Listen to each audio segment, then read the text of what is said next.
Olá, nerds, geeks e afins! Estamos todos aqui ligados com o quarto episódio da terceira temporada da série Expresso do Amanhã, exibido na Netflix.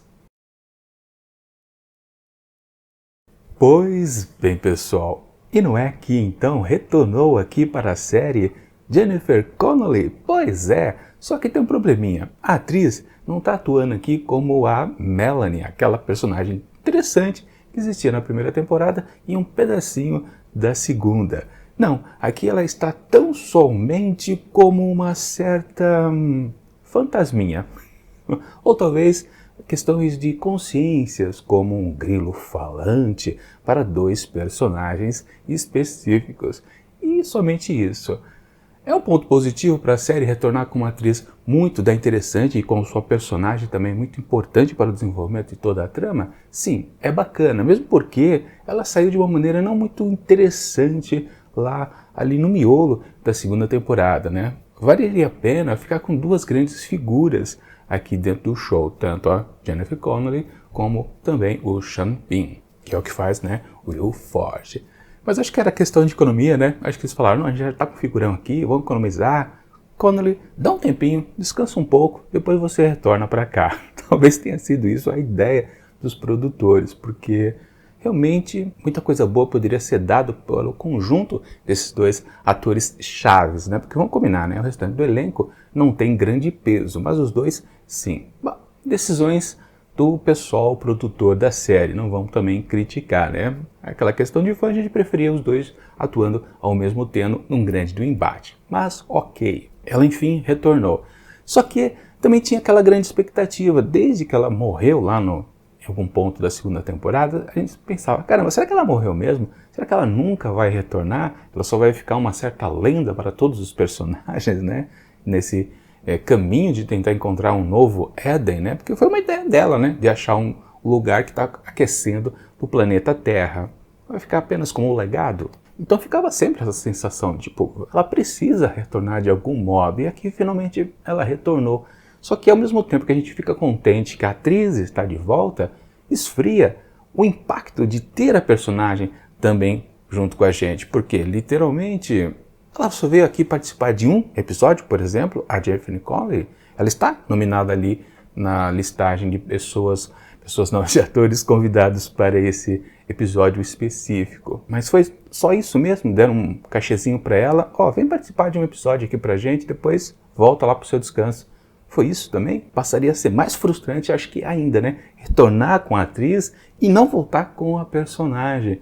Tudo bem, pode demorar mais 2, 3 episódios, ainda não chegamos na metade aqui dessa terceira temporada. Dá para esperar mais um pouquinho, não tem problema, mas retorne, porque se ela só aparecer aqui nessa terceira temporada apenas como um fantasma, um grilo falante, vai ficar muito chato, com certeza.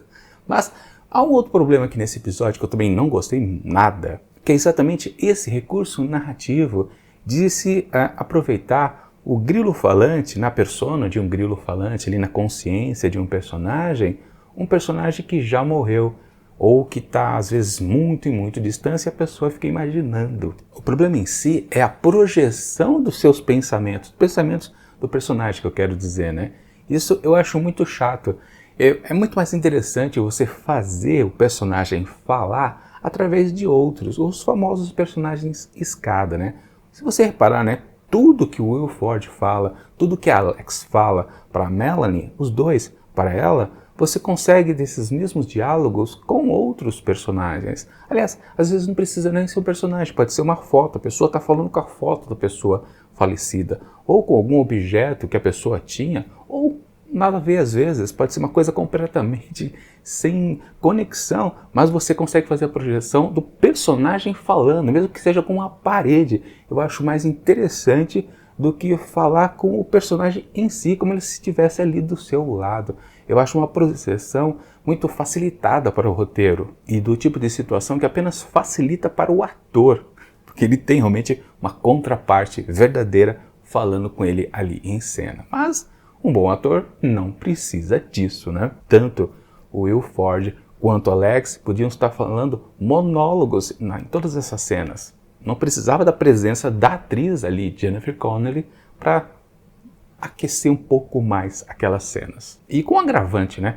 Um dos piores episódios lá da segunda temporada foi justamente o episódio de despedida da personagem Melanie, quando ela fica lá detida, lá naquele local que ela vai fazer aquelas pesquisas para ver se o clima está mudando ou não. E naquele episódio se abusou bastante também desse recurso, dela ter a projeção das pessoas que ela está dialogando na cabeça dela, né? Então foi o Will Ford, um dos que apareceram, se eu não me engano apareceu também o próprio Leito, não sei, acho que foram uns 3 personagens ou algo por aí, não lembro. Mas foi um episódio mais pesado ainda porque só estava focado nela o tempo todo.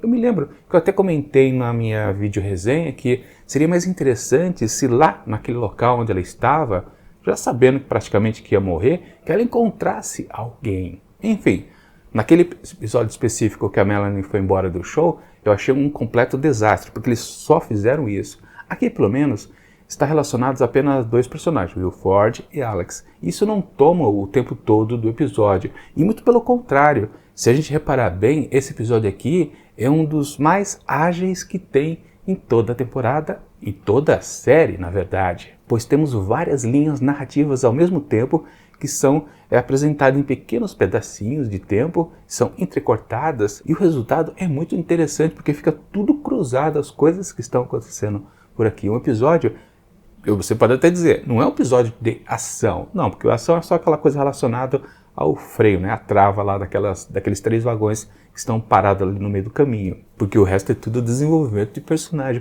o que é muito bom. As séries sempre rendem bastante quando a gente começa a conhecer o personagem, né? Quando a gente consegue compreender o que passa pela cabeça dele pelas suas ações e não pelas projeções da pessoa que ela está conversando ali dentro da sua mente, né? Exatamente isso, né?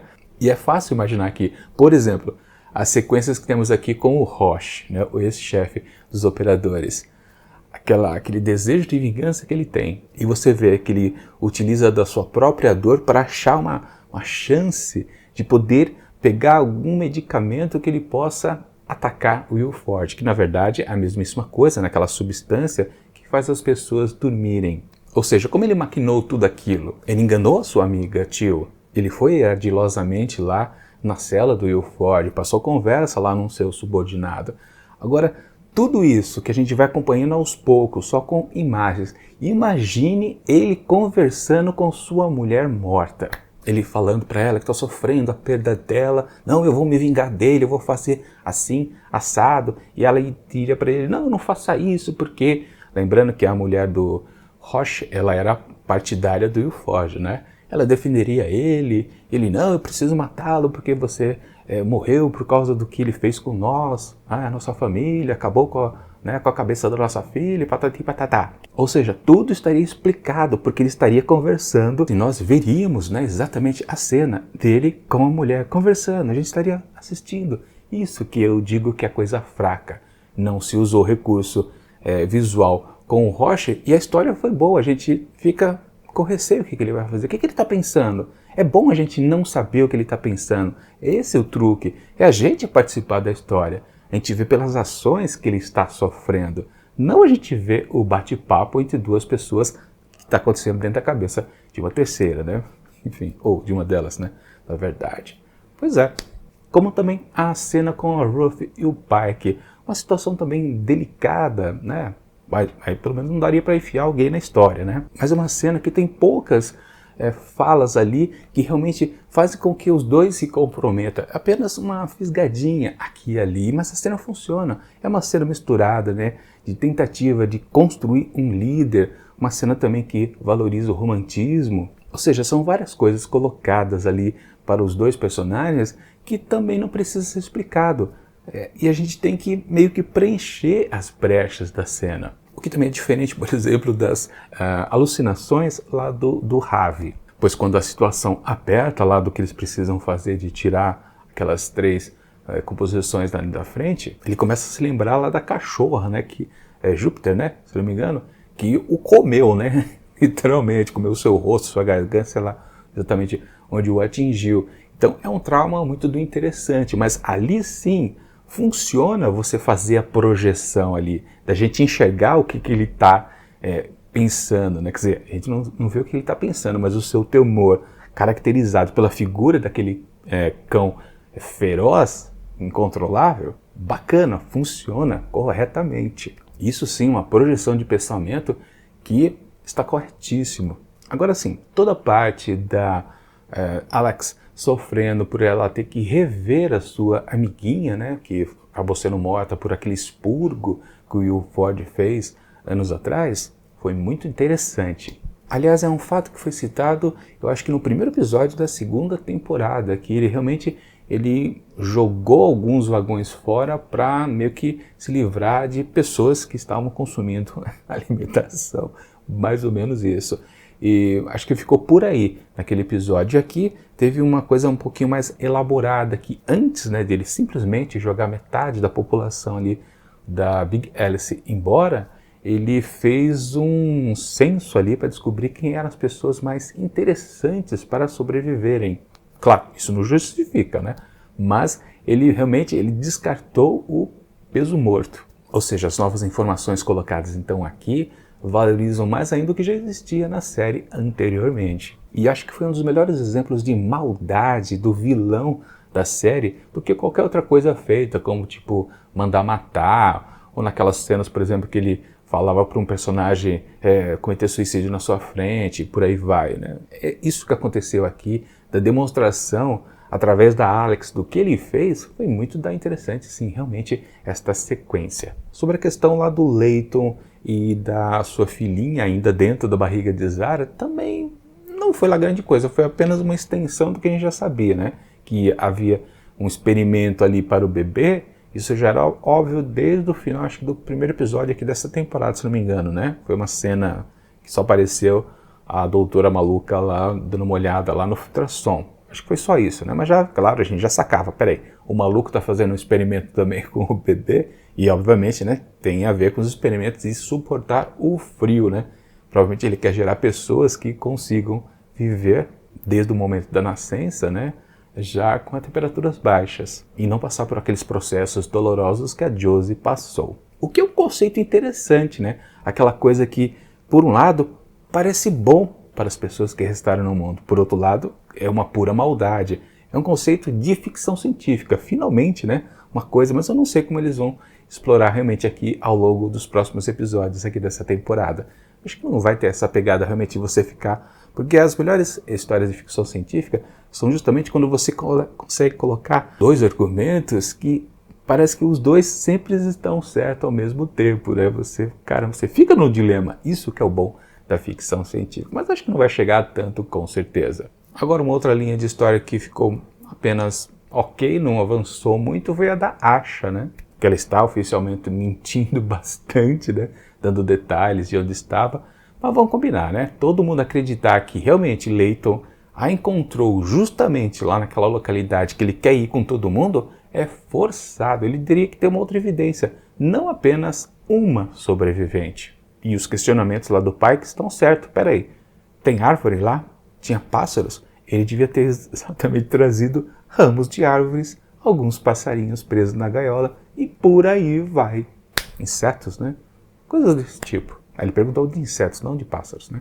Insetos. Sim, é evidente que todo mundo acreditar que existe lá esse Éden e ele trouxe a Asha de lá, um completo absurdo, mas não tenho dúvida disso. Mas apenas para a temporada existir, né? A gente releva, digamos assim. Enfim, acho que eu não esqueci de nenhum ponto aqui desse episódio super do interessante. E, portanto, para ele, o quarto da terceira temporada, e que eu considero o melhor por enquanto, e um dos melhores de toda a série, eu atribuo 4,5 asteriscos. E talvez eu somente não tenha dado a nota máxima por causa realmente desse recurso narrativo do grilo falante projetado pra gente ver. Eu não curto isso e tiro então um meio pontinho. É isso.